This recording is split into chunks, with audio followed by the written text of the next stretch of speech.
미중 전쟁 세 번째 시간이 되겠습니다. 문제는 중국 해체 4분할까지입니다. 시진핑 주석은 트럼프 대통령의 약점을 꿰뚫고 있다. 테슬라와 월마트를 자멸시키는 관세전의 대오산, 물음표 3개는 제가 붙였습니다. 5월 5일 9시에 보도된 프레지던트 온라인에서 마카베 아키오라는 교수가 기고한 글입니다. 트럼프 대 시진핑 참기라고 번역이 됐는데 이게 한자를 보니까 아만비라고 되어 있네요. 아만비. 우리나라에서 쓰지 않는 한자니까 이게 인내 뭐 이런 것 같습니다. 인내 레이스의 향방이 점차 명확해질 것. 결론부터 반대로 그 전개를 했습니다. 제가 참기 레이스 승자는 곧 알 수 있다. 단지 중장기적으로 보면 중국은 정치, 경제, 안보의 분야에서 미국을 계속 뒤쫓고 있다. 최근 중국 화웨이는 신형 AI 칩 아센드 910C, 920을 투입할 예정이라고 보도했다. 미국이 기축국가 지위를 지키기 위해 중장기적으로 대중 긴축책은 강화될 수밖에 없을 것이다. 트럼프 행정부는 관세, 방위부담 인상으로 압력을 넣어 미국의 정책을 억지로 따르려 하고 있다. 따르게 하려고 하고 있다. 이런 얘기가 되겠죠. 현재로서는 트럼프 행정부의 입장은 크게 다르지 않을 것이다. 한편 트럼프 행정부 출범 이후 미국 달러화는 주요 통화 대비 하락했다. 기축국가로서의 미국의 위상 저하가 가속화되는 계기가 된 것으로 보인다. 그 증거로 금값이 크게 올랐다. 금이 달러를 대신하고 있기 때문이다. 중국은 그것을 깨달았을 것이다. 소미업계 비명과 우려. 그러한 전개를 예상해 중국은 관세의 인상 전에는 사귀지 않는다고 표명했을 것이다. 그 배경에는 미국의 경제 금융시장은 내버려두면 저절로 무너진다는 판단이 있었을 것이다. 특히 145%의 대중관세는 소매업체의 사활이 걸린 문제가 아닐 수 없다. 미국에서 판매되는 생활용품과 가전, 의류, 왕구 등의 대부분은 중국 기업이 공급하고 있다. 소미업 1위는 금리 상승의 리스크도 대통령에게 전달했을 가능성이 높다.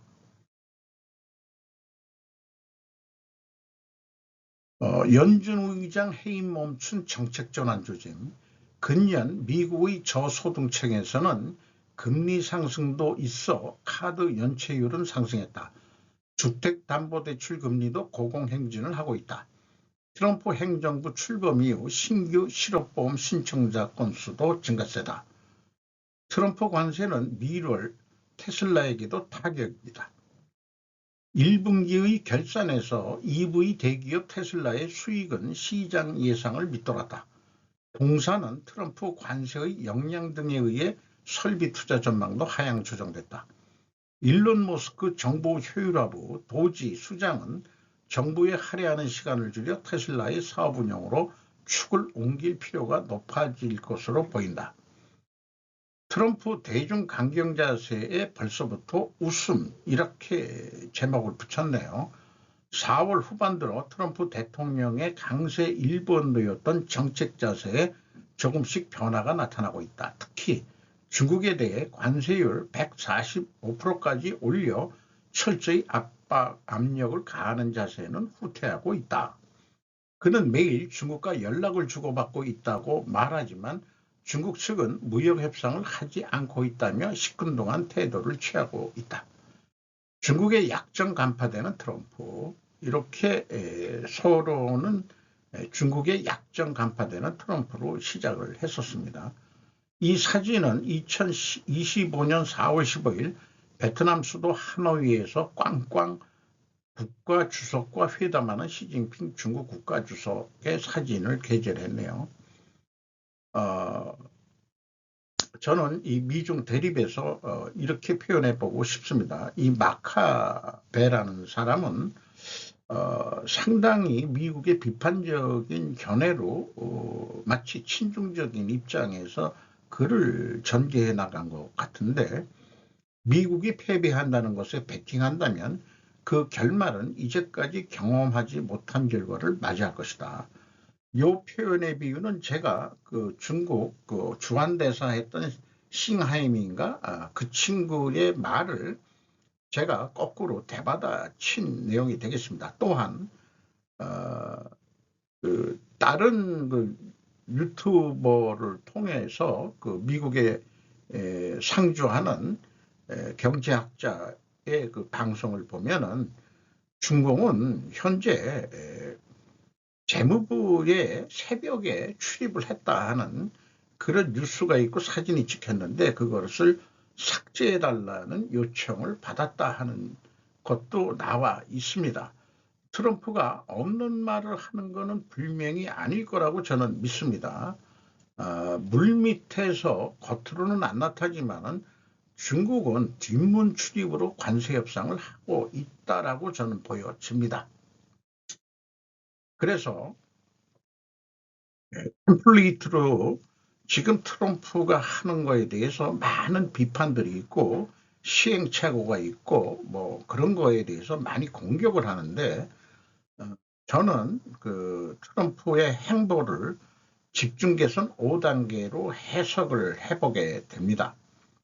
첫째는 제약을 밝히는 겁니다. 미국 제조업의 제약은 중국이었죠. 자기네들이 스스로 그렇게 만든 것도 있지만 이제 정권이 바뀌고 한 40년 가까이 지나다 보니까 중국을 개방시키고 그동안에 싸게 잘 물건을 구입한 거는 좋다 이 말이에요. 또 우리도 거기에 붙어가지고 우리나라 경제 발전도 한 것도 인정은 다 됩니다. 그러지만은 지금 현재 트럼프로서는 미국 전체의 제약은 중국의 제조업이라고 보는 거죠. 그래서 이 제약을 해결해야 되는데 중국의 최고의 관세를 매긴다라는 전략으로 지금 진행을 하고 있습니다. 세 번째는 이 두 번째의 그 결정에 모두 종속시키는 것인데, 타국을 경유한 경우에도 해당 국가에 관세를 매기고 여타 동맹 국가들과는 원만한 상호 관세 협정을 맺는다.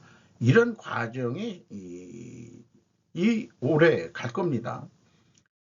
그런 과정에 트럼프가 유도하는 것은 미국 제조업의 부활인데 이 점에 대해서도 시간이 많이 걸린다. 그거를 되게 지적하는 사람들이 많습니다. 누가 모른대요? 시간 금방 제조업이란 게 뭐 하루 아침에 뚝딱 공장 만들어서 공장 들릴 수도 없는 거고, 거기에서 일하는 그 노동력도 확보하는 것도 긴 과제가 되겠죠. 그 노동자들을 양성해야 되고 그런 것들이 모르는 바가 아닙니다.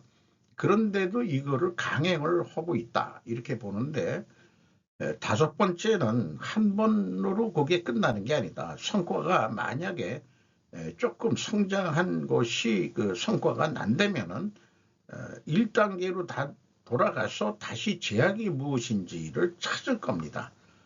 중국계 해결이 된다면은 미국 내 다른 제약을 찾아가지고 할 것이다. 그런데 한꺼번에 하기 때문에 좀 더 혼란이 있기도 느껴집니다. 예를 들어서 정부 예산을 감축을 시킨다든지 이런 등등이 여러 가지가 있을 수 있겠죠. 실행 도중 의도하지 않는 부정적 가지인 장애물이 나올 수도 있습니다. 이 장애는 제거해 가는 과정 또한 필요한 것이지 그게 트럼프 정치의 실패라고 공격하는 것은 아니다. 트럼프 입장에서는 그거는 장애로 보고 장애를 제거해 나간다는 그런 마음으로 진행된다고 저는 그렇게 해석을 합니다. 중국과 무역전쟁은 트럼프의 잘못된 선택이고 미국 패배론이 부상된다는 그런 식으로 좌파 언론들은 매도를 하고 있습니다. 지속적 사이클을 인지하지 못하는 서구 언론들의 기사를 퍼나르는 수준의 또한 한국 언론이기도 하겠습니다.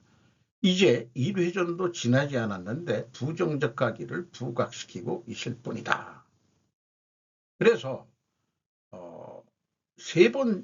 이것은 꼭 네 번째까지, 네 단계까지 왔을 때 앞으로 다시 돌아간다는 의미도 되지만은 2단계 했을 때 다시 앞으로 돌아갈 수도 있어요. 3단계 했을 때도 다시 한번 생각해보고 돌아갈 수 있습니다. 네 번째 단계에서도 다시 돌아갈 수가 있어요. 이렇게 그 사이클을 돌리고 있는 겁니다. 이렇게 해석을 해보면은 이런 그 개선 5단계를 제가 그 사고방식을 배웠다는 게 오히려 지금 감사합니다. 그 미국 내 유태인 양자 물리학 박사가 만들어낸 지속적 개선 5단계, 물론 경영에서 나온 얘기입니다만은 이거를 저는 미국 전체의 정치 경제적 측면에서 적용해 봐도 성공을 할 수 있는 그런 모델로 저는 인식을 하게 됩니다. 이상 미중 전쟁 세 번째 시리즈를 마치도록 하겠습니다.